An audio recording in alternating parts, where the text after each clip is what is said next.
বেছে নিচ্ছেন, কি পছন্দ করছেন? আমাদের প্রত্যেকের জন্য এটা একটা ব্যক্তিগত প্রশ্ন। আমি নিজেও এর বাহিরে নই। বাসায় হয়তো কিছু সময়ের জন্য অবসর পেয়েছেন, চলো ইউটিউবে একটা ফানি ভিডিও দেখি, নতুন কি যেন একটা ভিডিও এসেছে দেখি, একই কোরআন তুলে নিচ্ছেন।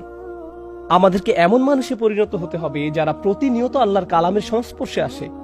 অন্য যে কোনো কিছুর চেয়ে আমাদেরকে কোরআনের মানুষে পরিণত হতে হবে। কেবল তখনই আমরা আল্লাহর ওই সমস্ত প্রতিশ্রুতিগুলোর ব্যাপারে আনন্দ খুঁজে পাবো। আল্লাহি, যখন আপনি আল্লাহর প্রতিশ্রুতিগুলোর কথা শুনবেন, আল্লাহর প্রতিশ্রুতিগুলোর অন্যতম একটি সৌন্দর্যমণ্ডিত ব্যাপার হলো, একজন বিশ্বাসী হিসেবে আমার আর আপনার তর্স হয় না আল্লাহ যখন জান্নাতের গাছগাছালির বর্ণনা প্রদান করেন।